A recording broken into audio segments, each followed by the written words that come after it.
Microphones are on. We are now recording. Ready when you are. Ready when you are, Mayor. Thank you. The City of Riverbank Regular City Council and Local Redevelopment Authority Board meetings are now in session. Today is Tuesday, November 10th, 2020. It is 6 p.m. This meeting will be held in accordance with the Governor's new Executive Order N-2920 issued on the March 17th, 2020 regarding the open meeting requirements of the Ralph M. Brown Act, California Government Code Section 54950 at SEC and the Federal Americans with Disabilities Act in an effort to help avoid the spread of the COVID-19, to maximize transparency and provide public access to the city council meetings.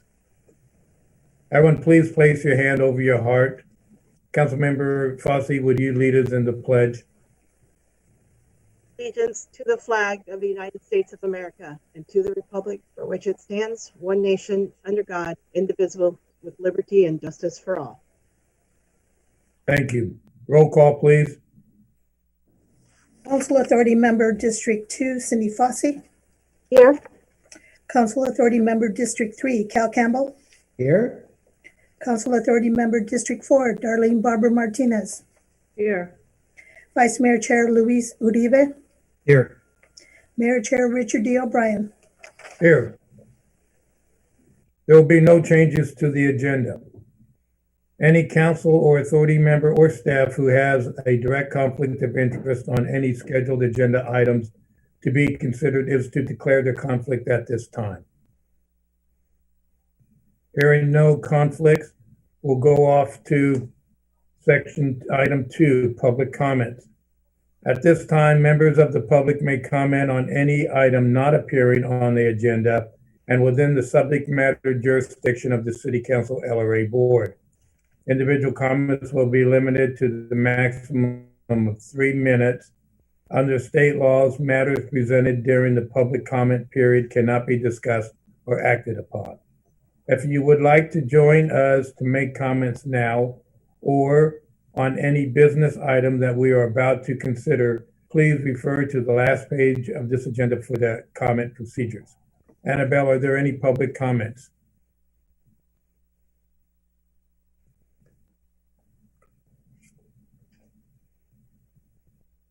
No, you're muted. No, you're muted.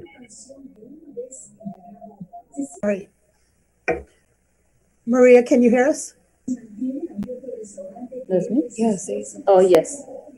Okay, you have 3 minutes to speak. Go ahead, make your comment. Well, I was just regarding about the river. They actually do a lot of fires lately, and Okay, we're not even. Excuse us, Maria, we'll be taking that up on item number 4. This is for any items not appearing on the agenda, just generally.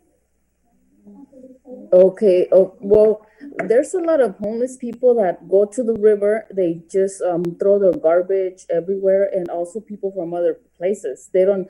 When I walk through there, there's a lot of bottles and cigarette butts in there, so it's not safe for kids to walk because sometimes they just go and they leave all their trash there.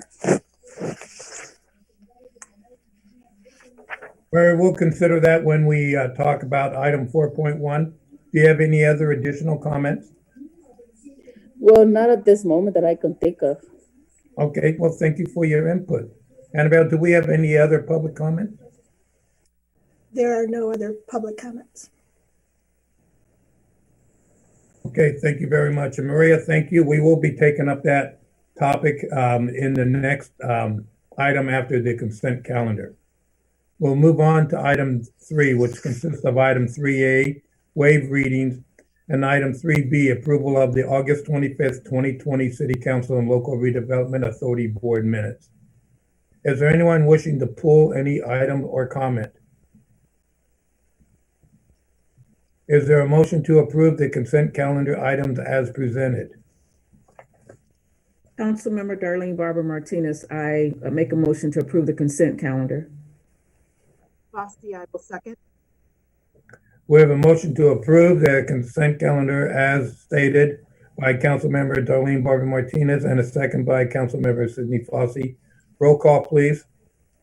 Council Authority members, Barbara Martinez, Yes. Campbell,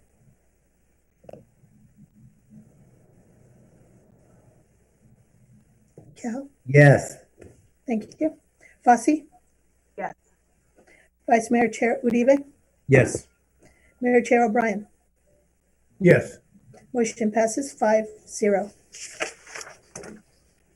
Item 4.1, River Cove River Access Nuisance Workshop, Discussion and/or Direction. Thank you very much, Mayor, and good evening to Council, and good evening to our many attendees this evening who I am going to guess are mostly from River Cove. And thank you for participating. So I'm going to make this presentation relatively short because I imagine the community wants to give input on some of the ideas. But I'm going to share my screen here and give a little bit of history and then propose the three concepts that we've discussed with some of the River Cove neighborhood, not all, but some ideas that we have that might be slightly longer term solutions for some of the nuisance problems that the community has been experiencing down there for a number of years. So just give me 1 second here and I will share my report.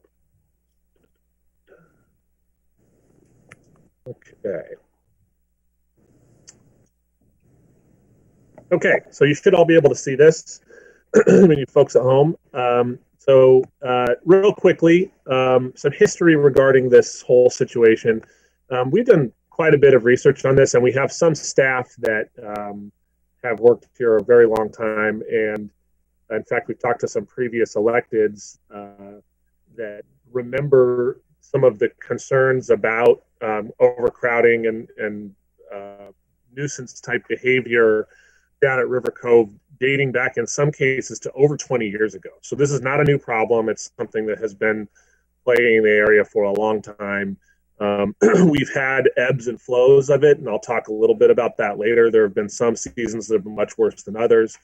I will say that during my tenure here, dealing with some community concerns, this last summer has been one of the worst, and I think a lot of the folks that live down there would probably agree with that. And there's a variety of reasons for that.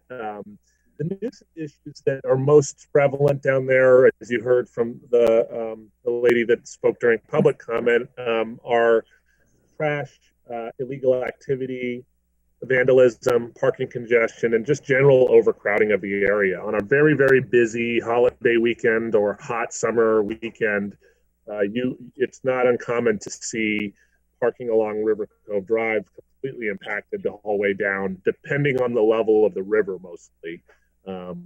Because when the river levels are very low, the sandy banks are exposed and create areas that are attractive to people that want to go hang out at the river or raft or enjoy that area. So as you can tell, it's been something that's happened for quite some time, and it's not actually all that uncommon for some of our other local communities. Oakdale has some similar issues, and I spoke with the city of Ripon, and they also experienced some similar issues depending on the seasonal timeline. So this year, in response to some community members that reached out to us, we tried to take a much more proactive approach from the beginning of the summer. The mayor and Councilmember Campbell, Patrick, and our chief and I all went to a sort of outdoor community meeting more towards the beginning of the summer, where we listened to a lot of the concerns that had occurred just that season and in prior years. And so one of the things that we committed to do, and we did do, was we increased private security. We have a private security firm we contract with for all of our parks areas. We increased sheriff's patrol overtime quite a bit throughout the summer. We installed surveillance cameras along, I think, Crestwick and River Cove Drive to make sure we were monitoring what was going on. And although I know that it didn't seem like this, we actually increased quite a bit of staff time for trash cleanup and pickup. And even then, we still dealt with many issues in that area related to trash. Well, before I get to this, one of the things I just want to mention is that there's depending on the who you speak to down in River Cove, and I've talked to dozens of people down there at this point. There are a variety of theories about why the problem exists. Staff's opinion on with regard to sort of researching this, looking at what happens in other communities, and then just looking back over our records over a long period of time here. The problem, as I mentioned, seems to be worse in summers that are very hot and summers where the river level is exceptionally low. There has been some thought over the years that the more recent parking fees in Jacob Myers Park have contributed to some overcrowding across the river because perhaps people just don't want to pay the parking fee and you can go park across the way for free. And while that is possible, there's some impact. We would simply point out that this was a problem long before we ever had a parking fee over at Jacob Myers. Our general thought about it is that in Jacob Myers Park, we have a park attendants that work there, and we do what we can to try to limit, prohibit alcohol use. And so some of the folks that may want to have more of that experience related to use of alcohol and more of a party atmosphere will seek other areas of the river where that's not directly monitored all the time. So we think that's a big part of it as well. And then I'll also say that many of the River Cove residents have said to me that this is by no means them saying that every single visitor that comes down to access the river there is a problem. It's a small percentage of folks that refuse to follow the no alcohol policy, or that leave trash, or as one public comment we already received indicated, have barbecues or small fires. And so we have become increasingly concerned about that, especially from a safety perspective in a dry summer when you have a lot of dry foliage down there. In addition, if you go check the area, you'll notice that the natural riparian habitat in that area has become steadily more beaten down over the years. And it doesn't, in years where you have subsequent hot summers, you don't really get the opportunity for that vegetation to grow back to sort of what it was naturally supposed to be. You also see areas where people have cut in paths that didn't exist prior, to create an area for them and their families to hang out on a hot day, which is not optimal either.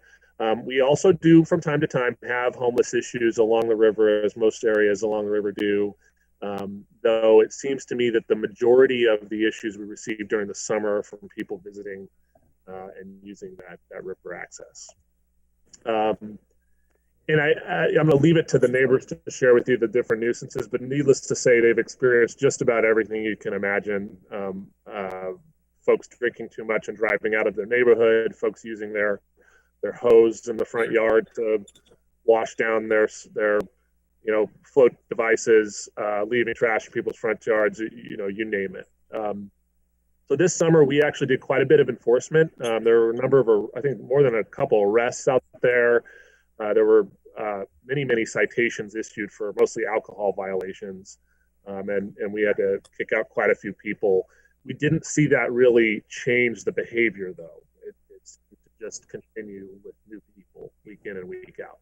So when we got to the end of the season, or towards the end of the season, we started having some more discussion about, look, okay, these things that we've tried this summer clearly have not had the effect we had hoped. And we certainly don't want to use community budgets and resources for things that don't work. We want a solution that works for the River Cove neighborhood and will allow us the ability to hopefully manage this problem as best we can so they can enjoy their community and move forward. So here are 3 longer-term solutions for consideration by council. And this is by no means an exhaustive list. These are just the ones that we have generally discussed. If you go to my staff report that's in the agenda that's printed, there's more detail, but I didn't want to cloud up the PowerPoint with that, but I'll just walk through these real quickly. The first that we've discussed is the physical barrier, such as a fence with a lockable gate, gates probably, which would allow regulated access and provide more control to address overcrowding. We'd want it to look nice, but this is a very long stretch of area along River Cove. I think it's every bit of 3/4 of a mile. And so some of the estimates we've received, it would cost roughly $80,000 to fence that with a nice powder coated fence and appropriate gates. And from staff's perspective, we're not sure that that really solves the problem. We think that, it's very possible people simply climb the fence if they're that motivated to get in. And we're not sure that, heard from some people in the community that they're not sure that it would look all that nice, which is fair enough. So that's one concept. Another concept is seasonal parking restrictions. So one thing that's been talked about a number of times in the past is the possibility of red curbing on a seasonal basis, or creating some sort of yellow curb that's seasonal, that would restrict parking along the north side of River Cove Drive, which is the side closest to the riverbank. It seems like a really simple solution, but what I can tell you from researching this in other communities that have tried that is that it has not worked. Folks will park further away and simply walk to the river. In fact, if you go to coastal communities near beaches, some people will walk half a mile more if they want to get to the beach badly enough. So we're not sure that that's a reasonable solution, and we're not sure that it actually is going to create less of a nuisance for River Cove, because we're worried that folks would end up parking in the neighborhoods, which would reduce parking for the residents there, which is not good either. Finally, temporary number 3 is the one that from staff perspective, we think has the best chance of success, which is doing a temporary river access closure along River Cove Drive, which would allow habitat regrowth and repair of the natural environment. So basically what we do is we post closure signs all the way down River Cove Drive where there are access points, notifying whoever wanted to visit that the area is closed. And we would propose that it be done for the summer season of April 21 through October of 21, which would give time for the habitat to regrow. It also would allow us to post on that sign that, listen, if you'd like river access in Riverbank, we have it. It's called Jacob Myers Park, and it's right across the street, or river rather. We would work with private security and the sheriffs to enforce that. It'd be a much easier enforcement in one sense, because rather than having to try to catch people breaking some of the park rules, folks just simply wouldn't be allowed in that area during those summer months, and therefore would be asked to leave. Essentially they'd be trespassing. So we friendly request they leave, and we know generally the seasons and weekends where this is the worst, and so we would increase presence in those times to make sure that we're maintaining that closure. I've been asked by a number of River Cove residents, were we going to have people out there watching at all times for this closure? Practically, the answer is no. Obviously, we don't have resources to have somebody there 24/7. But I would say that during times when we are either receiving complaints, or doing normal patrols, or certainly those heightened times when we know people are going to be there, we will have enforcement out there. So that concept would alleviate some of the concerns, certainly for next year. And so any reasonable person would say, well, wait, Sean, what about the year after that and the year after that? The Army Corps of Engineers, who own the right-of-way along the river and dictate a lot of the regulations, have indicated to us that in the future, if the city determines that there is an overcrowding problem that's destroying the environment, or there's the risk of fire or something like that, we can, on a regular basis, choose to close them. So, for example, it may end up being that when we get into 22, some of this problem has subsided because people know they can't use this area. But if we run into problems again, say during a very busy holiday weekend, we could very easily have make the determination that we should close the access for that weekend because we know that it's very likely to get out of control. So that's our proposal as the best option. And again, not an exhaustive list. There could be other creative ideas. And so this is really just an opportunity for the council to toss these ideas around, give us some direction about what you want to do, and we'll formalize it to you at a future meeting. But it was also mostly to give the residents of River Cove a little opportunity to give you some feedback about what they think might be a workable solution. And we did notice all of the property owners within River Cove. And so I'd be happy to take any questions or comments or further direction from council. And I'm here to answer any questions from the community as well. Before I open it up for the public, thank you, Sean. Are there any council comments or questions before the public comments? I have a question and some comments. Go ahead. As our city manager just spoke, this has been a problem for many, many years, and I've been involved in it the whole time that I've been a city council member. I like item 3, but I see some problems with it, with the enforcement. And I'd like to make some possible suggestions for the enforcement because we lack manpower. But if we don't enforce and the people see that it's not being enforced, they'll just think it's a joke and it's a waste of everyone's time. So I would suggest that we consider possibly putting, if we decide to do this, the digital trailer sign right at the turnoff to River Cove all week long, and for just saying the bank is closed and let the people know. And that would be something communicating with them. I also like to see more social media with it. And then I would like to even think about, because they have a lot of thefts down there, a few more video cameras in the area to help patrol it. And even possibly getting the sheriff's drones, because they're very busy and they can't run down there for everything. But we need to tell the people of River Cove, hey, if you see a problem, let us know. We can fly the drone down there if somebody's got it and check it out and see if it's worth the officer's time, because they're tied up in other ways. But I really think that unless we can find reasonable ways to enforce it, then it won't work.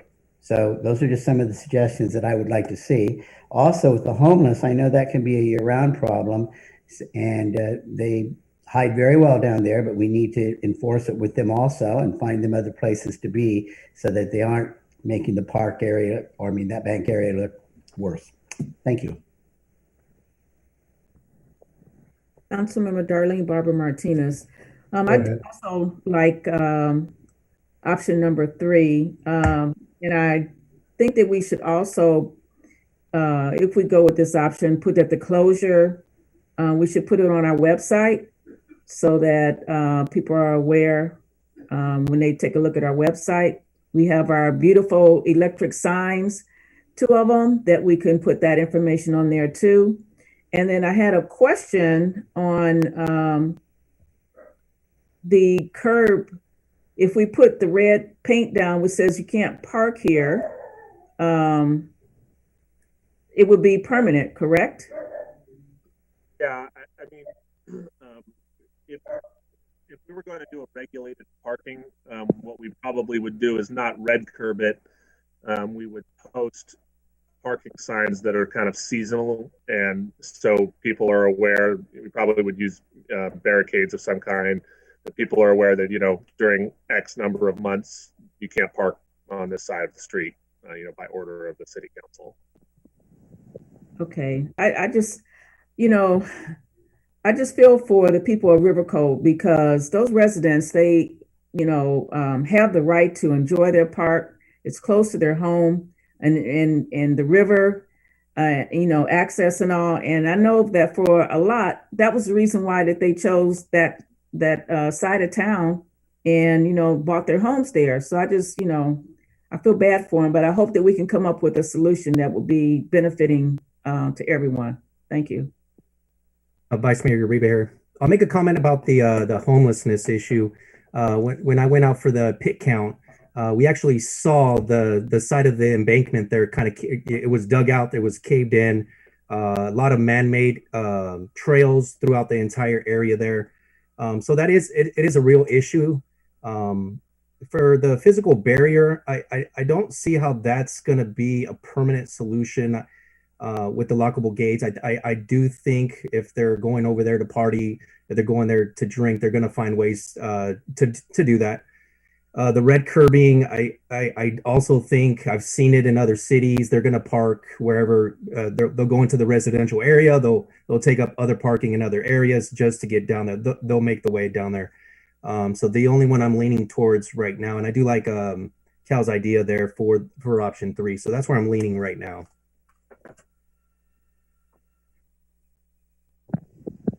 Cindy, do you have any comments? Good with option 3. Before I bring it to the public, none of these are going to work, no matter what we do. The river is open to access from across Jacob Myers Park, floating down the river. People, as you say, Sean, during the times when the river is low, the beaches are there. They float down, they go there. Nothing's going to stop them from coming out of the river. We're trying to prevent them from going to the river. As much as the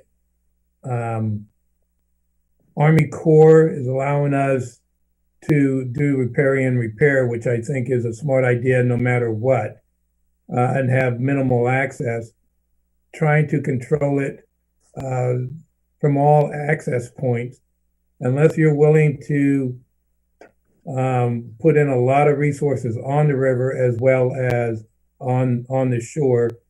What we do will be just an effort to try to control a problem that's been there ever since the river has been there. And I do feel for the individuals, the homeowners in that area. But again, the river, as well as any other waterway, is accessible to all and is not restricted. So if we restrict it because of riparian repair, that would be as much as possible. But that won't stop anybody who floated down the river and someone's going to pick them up as they tramp through coming on out. Unless you put up a barrier on both ends, one on the river side and one on the street side. And I don't see us doing that either. But I'd like to hear from the public. Is there any more comments before I open it to the public? Okay. Are there any public comments? Mayor, we do have a public comment from Chris Robinson. I'm going to allow. Hey, Chris.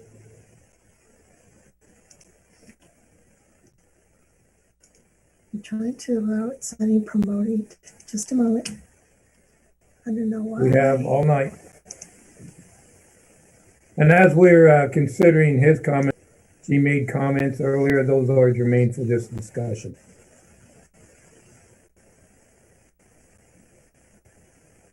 Okay, I see. Because he's using an older version of Zoom, he's going to have to join us differently. So here we go. See what happens. Hello, Chris. Can you hear us? There you are. He's joining us by video. You have to unmute. I can hear you and see you. Can you hear me? Yes. Excellent. Go ahead. You have 3 minutes to speak.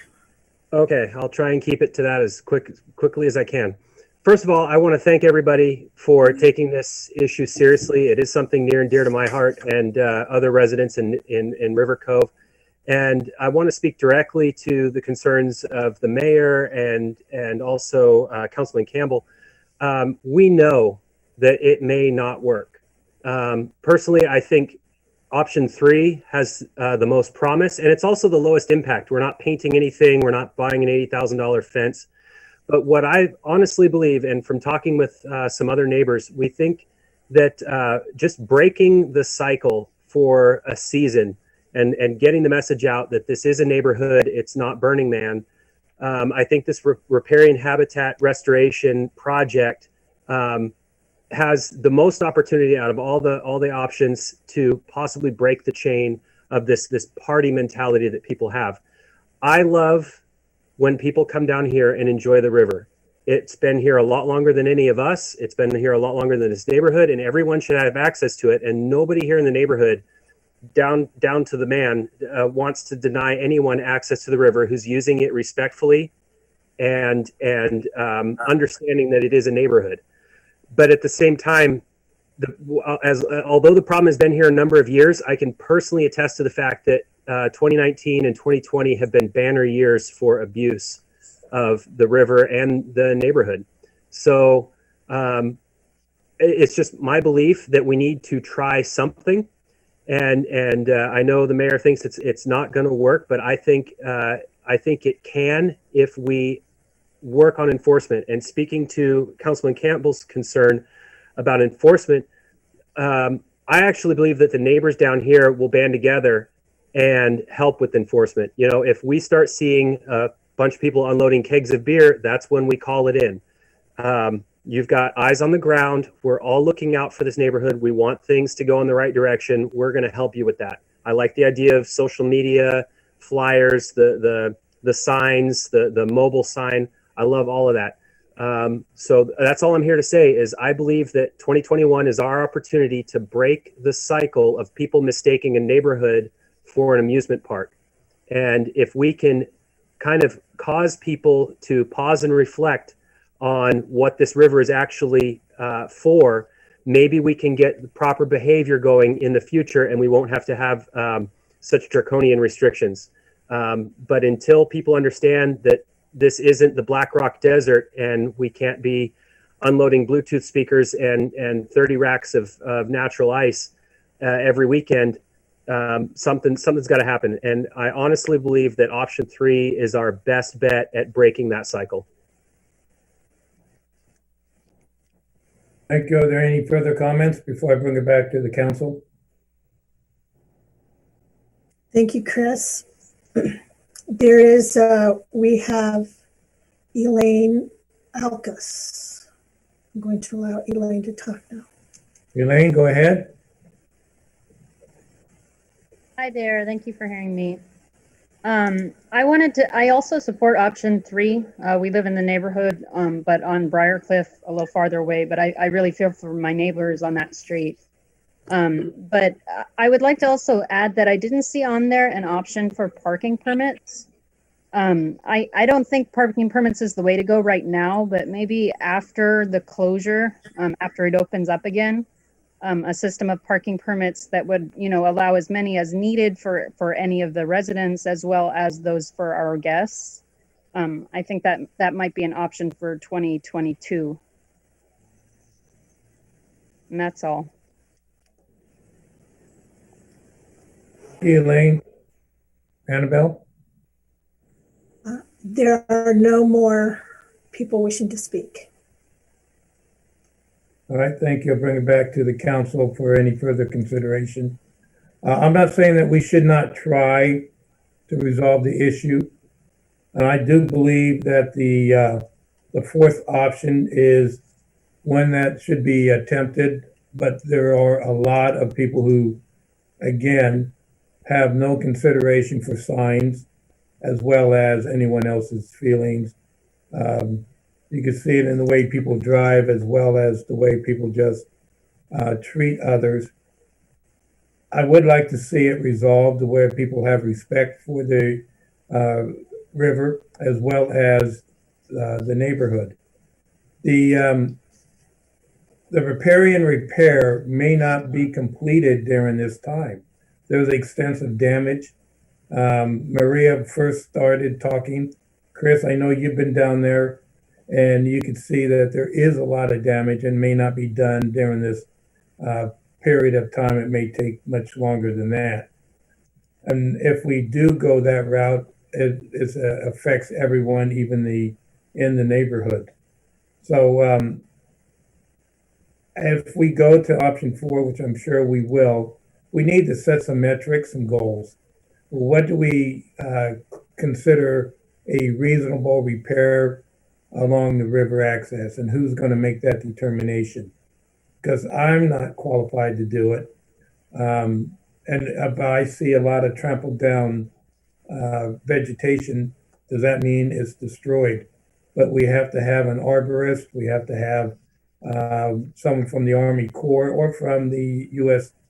Parks or the California Wildlife that can tell us what is a repairable item, what is not, what does it take to have it repaired, and how long. But again, the access to the river is not just over the hill. It's across the river and floating down the river. So as we're moving forward to this, I believe everyone wants option 4. Sean, can you come up with some type of plan with Mr. Robinson that can identify what we're trying to accomplish, setting goals and metrics, and any plan of action and expenditure? Is there anyone from the council wanting to add to that? Yeah, and Mayor, just to confirm, I think you meant option 3, right? Yeah, option 3, I'm sorry.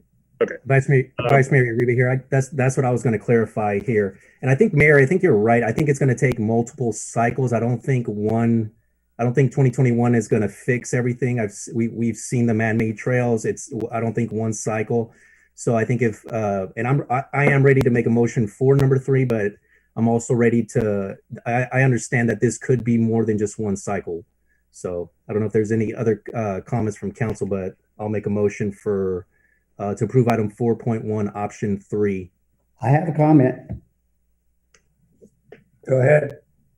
My comment is I agree with the mayor that this won't work 100%. But if we are more successful and we do improve the riparian rights to the plants down there, then it's going to be some good. And I just recently took a walk with the Corps of Engineers personnel, along with our Recreation Director, Sue Fitzpatrick, and we were talking about a lot of things. And if we wanted them to take a look at the banks, I'm sure we could get somebody qualified to come every once in a while and check it out. They were very positive when I took the walk with them a few weeks ago at Jacob Myers Park further down the river. And one of the things we were discussing was the condition of the bank on the other side. And even though it won't be 100% effective, if it's effective to a degree and makes it somewhat better and does improve the vegetation and the safety of it, it shows River Cove we're trying our best to support them and to try to make this a better thing. The mayor's absolutely right. They come down the river, and if they stop on the bank, most of the time they're not going to do much, but you do have those that will. And it's not a perfect solution, but it's a place we could start. Can I throw in a quick comment on the riparian habitat? Sure. Usually I don't do that, Chris, but I will allow it this one time. Okay, I understand, Mayor. I'll make this really quick. This is something I can probably go over with Sean offline, but if there is an opportunity for residents of River Cove to participate in some type of planting or revegetation project, obviously we'd want that approved by the Corps and the city, what type of plants we could use. But I know that's something I would be willing to head up, even put some money into and definitely volunteer some time for. So it's not just a matter of pausing people walking across the vegetation. We could actually reintroduce or transplant some vegetation. And that's something that I know there's people here that would be very interested in helping out with, myself included. Thank you. In that, Sean, when you were doing your plan, we'll take a look at what needs to be replanted and then come up with a plan. I'm for everyone participating. I'm not for using personal funding to take care of public problems. But that's something that, as you give us options later on, maybe there will be an option 4 that I was talking about. So, Annabelle, do we need to take a vote on this? Yes, to confirm your option. Okay. It sounds like there was consensus. I heard someone else talking. Oh. I think it was me, Mayor. Just so I'm real clear, So what I'll do is I'll put something back on a future agenda that we could put on consent or a quick admin item, but basically it'll confirm that it's item 3, and I'll include a plan, like you've mentioned, that has detailed metrics about what we hope to achieve during the closure, including repair of habitat, getting experts out there to take a look at it, to give us advice about what we can do to improve it. I'll work with Chris and the neighborhood about, whether there's some community projects we could team up on, and I'll package that all together so that it's real clear what we're going to do for this coming year. All right, thank you. Annabelle, direct me. What do we do next? We had motion by Vice Mayor Uribe. Vice Mayor, you might want to restate that are you motioning to elect option 3 to include a plan with it? Yeah, I'll make my motion again. So I'll make a motion to approve item 4.1, option 3. I'll second that motion. Councilmember Campbell. Okay, I believe both of you have a motion to approve in a second with modifications to set a plan for metrics, goals, and community involvement. That was a motion by the Vice Mayor and second by Councilmember Campbell. Roll call, please. Councilmembers Barbara Martinez, Yes. Campbell, Yes. Fossey, Yes. Vice Mayor Uribe, Yes. Mayor O'Brien. Yes. Motion passes 5-0. Item 6 under new business, 6.1. Provide direction to city staff regarding establishing contribution limits for candidates for city office.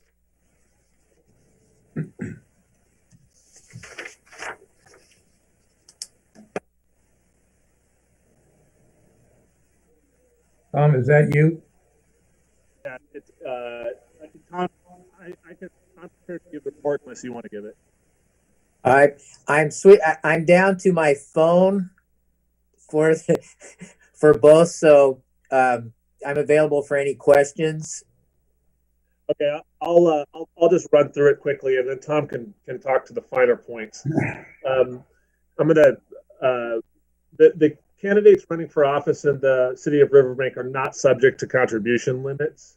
In October of 2019, the governor approved AB 571, which establishes contribution limits for candidates for city office effective January 1st of 2021.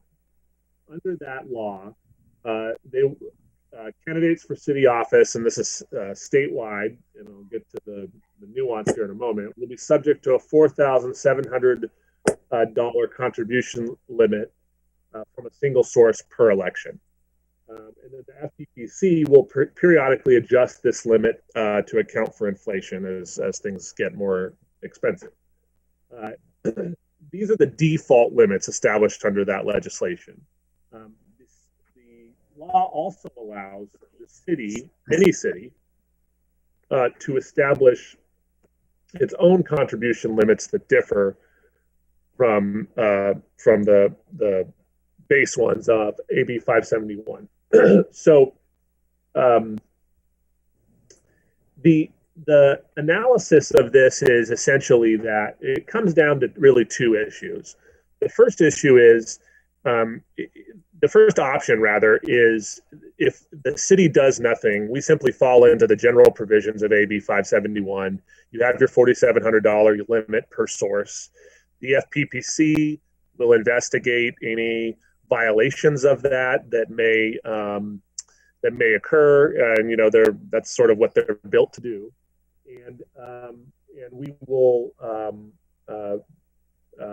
anybody that violates it will be subject to the penalty provisions of the Political Reform Act, as is the case with many other violations of election and city council rules. The second option you have is, and that's the lowest cost option for the city, because it allows the agency that commonly enforces those kinds of things to take the lead on that. And so from a practical perspective, it's probably the easiest solution at this time. The second option is that if the council wished to apply a separate limit, whatever that may be, $3,000, $500, $1,000, whatever it is, we will prepare based on that direction, a staff report and an ordinance for council to consider, which would lower the amount of funds that an individual candidate could take from any individual source. I'm going to leave it up to council to debate the finer points of campaign finance and whether or not it's a good idea to have higher or lower limits. There are plenty of compelling arguments both ways. But I will tell you from a practical staff work perspective, our thought is that if we are to create our own limit locally, basically that shifts all of the responsibilities for enforcement and monitoring of that to us here at City Hall, and more directly to our elections official and city clerk, most likely. Frankly, as council's well aware, we are not built for that. And the city clerk, you ask, I'm sure, could give her opinion on whether or not that's an appropriate role locally. My personal opinion is that the FPPC exists for a reason, and they are very good at monitoring and enforcing those guidelines. And so therefore, at least my recommendation as city manager would be that the easiest solution with the most minimal budgetary impact to the city would be to do nothing at this time and revert to the general provisions of AB 571. Now, Tom can correct me if I'm wrong, but my understanding is that this doesn't mean that at some point in the indeterminate future, council couldn't decide that we don't like the $4,700 maximum. We think it should be lower, and you could adopt at some later point a policy for that if you felt like it was necessary. Am I correct about that, Tom? Yes, that's correct. I would also add too that neither one of these applies to self-funding, which is a question that's come up before. Right. This is only for contributions from others that are not you. Yes. Right. So that's really the totality of the report. The reason we're putting it on for this item is, quite frankly, that we have the deadline coming up. Practically, we don't really have a primary election coming up in the spring or anything like that we're aware of at this time, at least. And so there's not an immediate need to set limits if you wanted to, but we wanted to give council the opportunity to hash it out and give us some direction.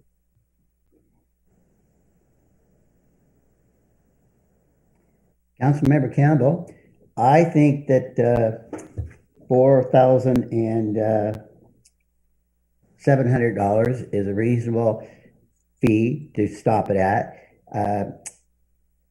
Now that we're in districts, we don't need quite as much money or materials to campaign as we did in the past. Yet at the same time, if somebody's running for mayor, they'll be going citywide, and they need that much money to be able to really cover the city, possibly. So I also like the idea that if we go with what the item B is, that we really don't have to police it. It's no use of our personnel. We can have them do other things.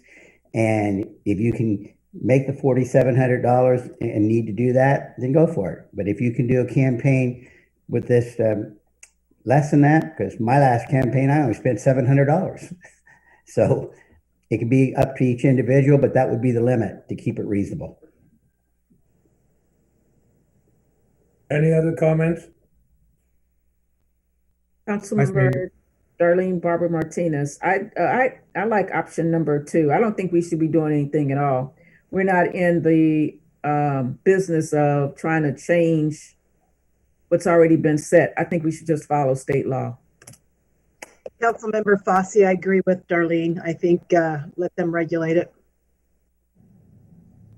Vice Mayor Uribe here. Yeah, I'm also in agreement.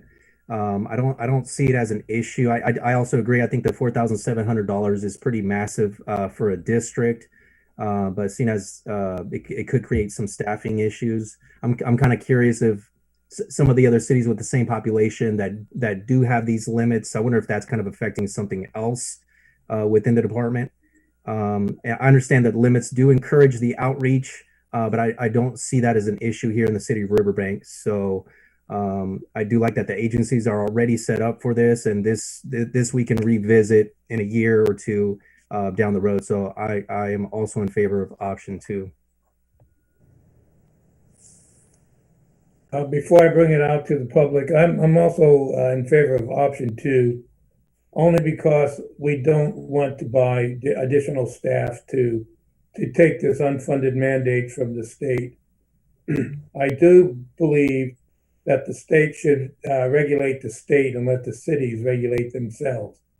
I see this as an incursion into the cities, and if the cities feel that there should be some type of regulation, the city should initiate it, regulate it, and control it, not the state dictate because they don't want contributions or they're trying to limit contributions. What that does is that in areas such as larger cities, or does it affect charter cities, Tom? I don't think it does. No. So they're not affected by it. So what they're doing is they're affecting general law cities. And in this, they can, again, eventually start collecting more funding for the FPPC. But I'm only for it because I don't want to pay for the extra staffing. I do, again, feel that the state is overstepping again, and they don't have a firm reason other than somebody wanted to change it. Annabelle, are there any public comments? There are no public comments. Bring it back to the council for consideration. Mayor, just to confirm that the option you've all indicated is not 2, it's option 1, which is do nothing. Yeah, do nothing. Sorry. That's okay. Whoever makes the option, the call. I think this is Council Member Fossey. I make a motion that we adopt a do nothing with this proposal. Councilmember Barbara Martinez, I second. We have a motion to approve item 6.1, option 1 for AB 571. That is to do nothing, but just let the fall in line for the state. And we have a second by Councilmember Barbara Martinez. Roll call, please. Vice Mayor Uribe here. I'm showing on my script here. Option 1 is the preparing an ordinance here. So I just want to make sure we're picking the right one.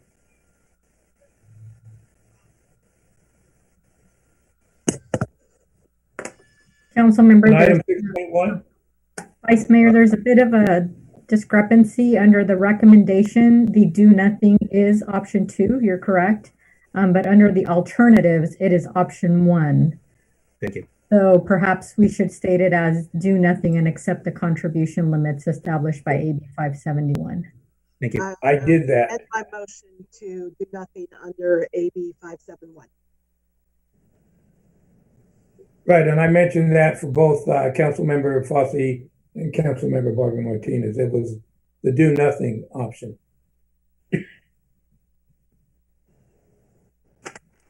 Okay. Council members, Barbara Martinez, Yes. Campbell, Yes. Fossey, Yes. Vice Mayor Uribe, Yes. Mayor O'Brien. Yes. Motion passes 5-0.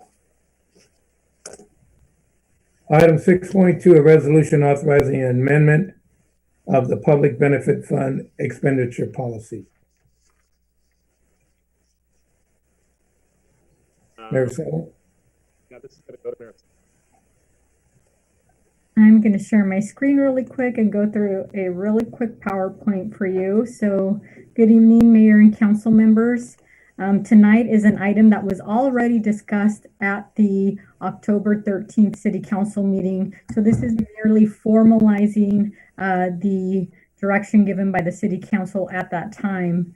So just quickly for members of the public, that public benefit fund that we are discussing was created in 2018. and accounts for all cannabis-related revenues, and that includes public benefit fees and any non-performance penalties, interest, or fines. Now, the current expenditure policy has these 4 items as authorized expenses: public safety, which will include additional deputies or enhancements to our law enforcement contract, code enforcement for additional code enforcement officers, special projects that can provide grant opportunities to residents for recreation programs, and offsets to our city departments that are responsible for administration of the funds. Just really quickly, I wanted to show you what our public benefit expense allocation looks like. So currently 71% of the budget goes towards law enforcement. 20% goes to the camera lease. And then currently we had set aside about 9% of the budget for our new downtown camera project. And so the amendments that were discussed at the prior council meeting include the following: funding for one-time strategic capital expenses in support of public safety and public services, including recreation. And so some of these might include expenses related to acquisition of property to address homelessness in our city, or to provide enhanced service options to our recreation and our residents. The second is more of a direction in terms of what projects need to be brought to the city council. So any new expenses that exceed $25,000, which is currently the city manager's approval authority, are only authorized when the city council has that item in front of them for consideration. And so that will be brought to you on a project by project basis if it's outside of our normal budgeting process. And so with that, do you have any questions? I'm available for questions as well.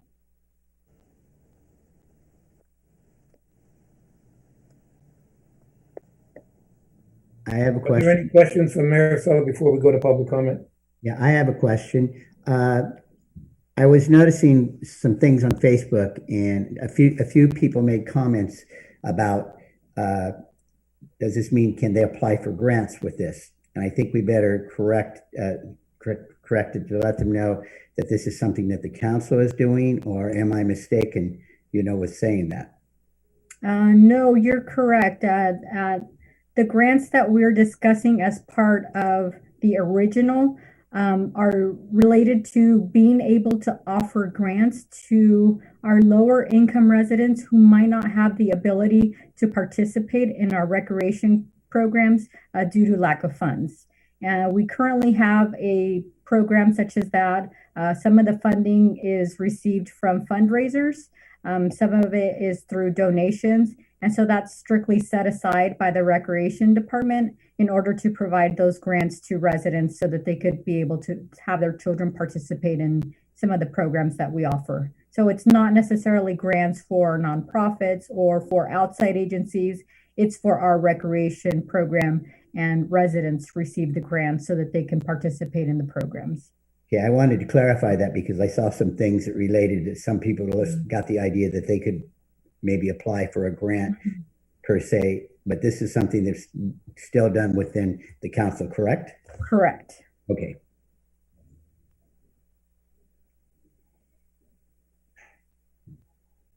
All right, any public comment? There are no public comments. Okay, I bring it back to the council to consider the 2 amendments to the public benefit fund. That is one-time strategic planning and $25,000 or more for new expenditures that will have the council approval. Do we have any recommendations?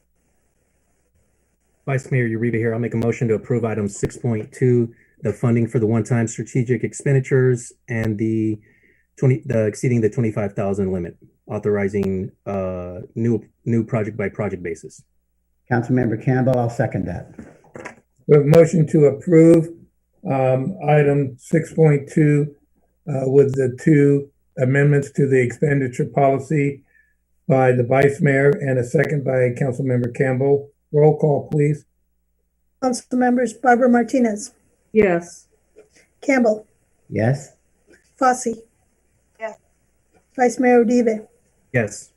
Mayor O'Brien. Yes. Motion passes 5-0. Okay, thank you all for the staff.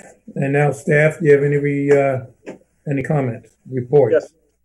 Yes, three very brief items. First off, as council probably has already seen, unfortunately, Stanislaus County has been placed back into the purple tier, which is the worst tier.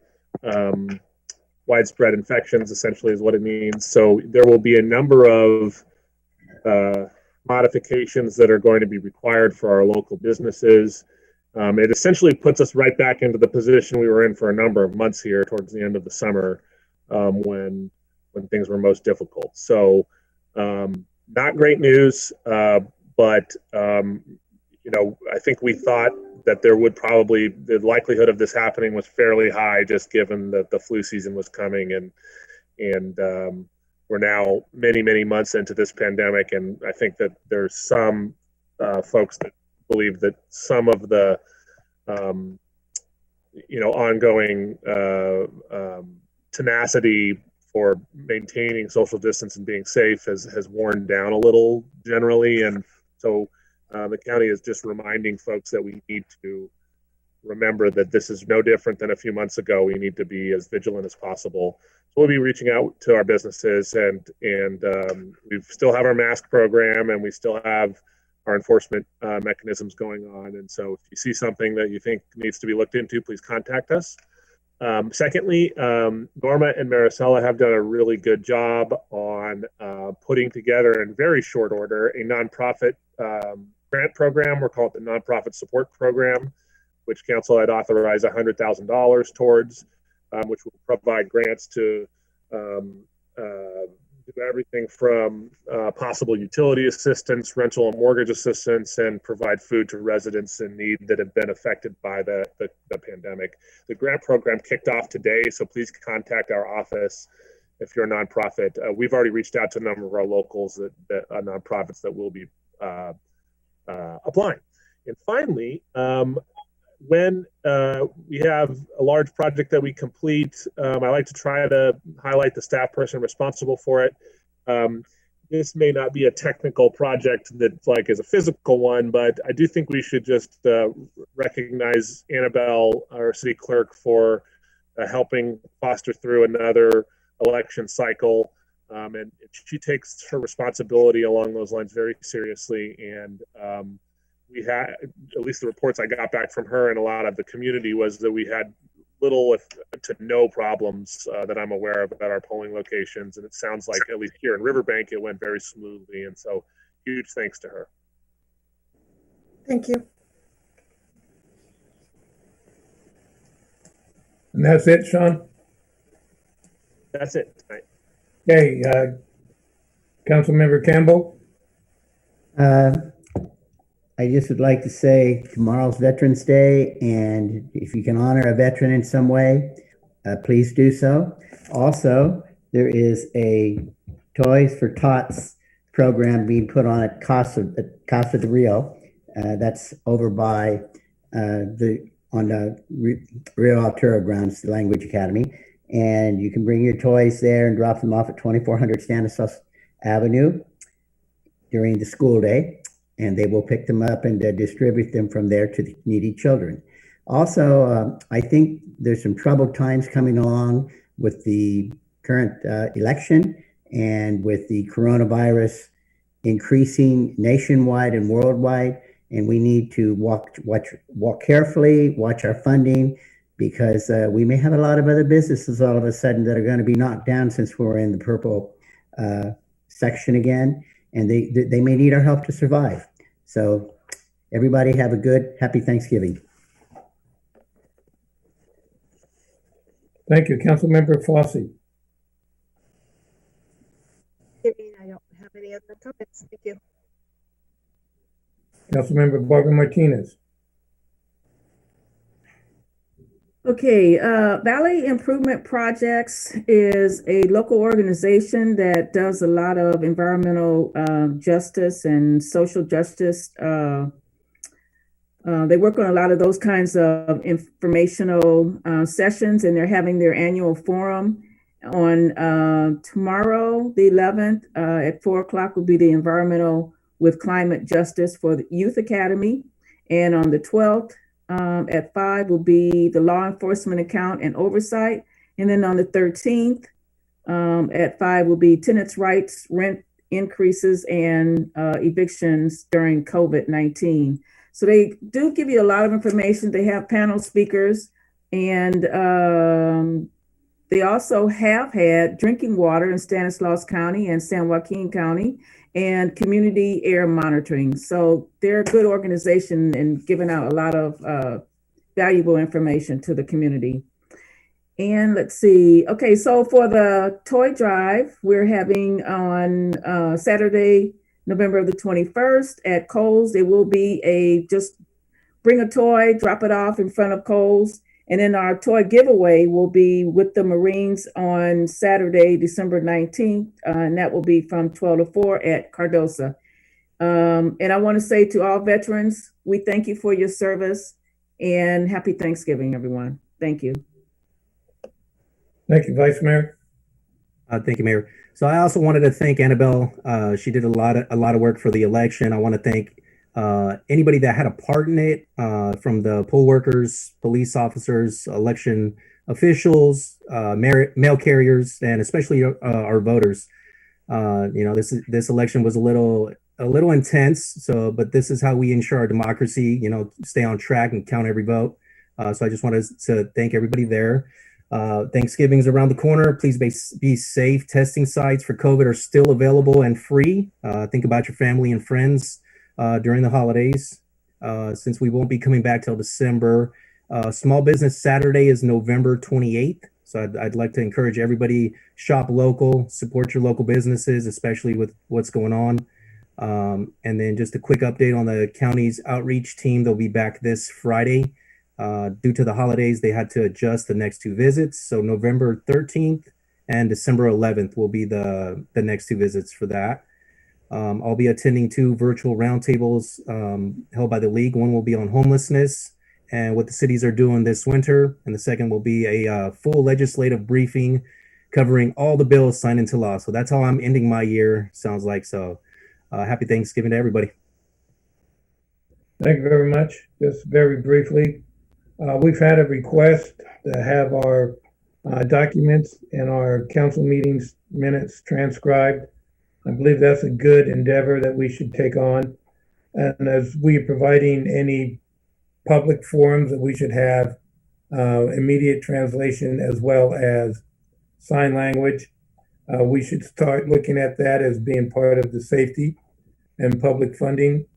I believe that those would be well invested investments for the community that would help with environmental and also social justice. Speaking of those environmental and social justice, as we do our new general plan, I keep bringing that up, I believe, and one day I'll be listened to, but our new general plan will have that available as part of our new sections. So in the next 3 years, that'll be a major portion of our work. Just to let you know that in the air quality, one of the goals are our ability for offset equivalencies, that San Joaquin Valley did not meet their goals for the first time since that has been started. And staff at the Air Board told the membership 10 days before the report is due. So we should be hearing more on that environmental impact in the next couple of weeks. And the last thing, I do like the reinitiation of the biweekly reports. I believe if we expand it, maybe just have it monthly, but as you state an issue, or you state you attended or you did this project, how about having an evaluation, a small evaluation of or a conclusion, this is what the impacts are.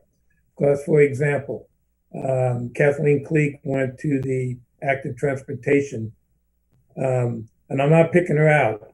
It was just one that, I read it, so it's there. So what were the outcomes of that board? Not that board. It was a meeting for all of Stancog active transportation. What were the outcomes? How does it affect Riverbank? Those are items that we could look at. And then as we read the biweekly, possibly now a monthly, we'll get more information than, oh yeah, staff changed the oil out in the evac truck.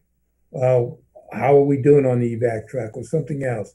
Just give us a complete report instead of a bulletized, no substance report. Not that it's no substance. That was wrong, O'Brien. One that could be more complete. With that, I do want to wish those veterans happy Veterans Day. And Sean, are we doing the acknowledgement of veterans on our electronic board? Yeah, I'll give you a call on the detail of that, but you'll notice we have acknowledgements, thank you messages on both sides. Okay, thank you. All right, now we're going to go to closed session. The public will have 3 minutes to comment on closed session items prior to the City Council LRA Board recession to closed session. Closed session item 8.1, conference with legal counsel, anticipated litigation pursuant to paragraph 4 of subdivision Delta of section 54956.9, number of cases, 1 potential case. Annabelle, are there any public comments for closed session? There are no public comments. Thank you. The public portion of this meeting has concluded. The City Council and the LRA Board will be going into closed session. The report on closed session item will be reflected in the minutes of this meeting. Anyone interested in receiving what was reported on the item may contact the city clerk by calling 209-863-7198 or email cityclerk@riverbank.org. The next regular meeting on November 24th is canceled. The next open meeting will be on Tuesday, December 8th at 6 p.m. We will be installing a newly elected member of the council. Please join us. We now adjourn to closed session.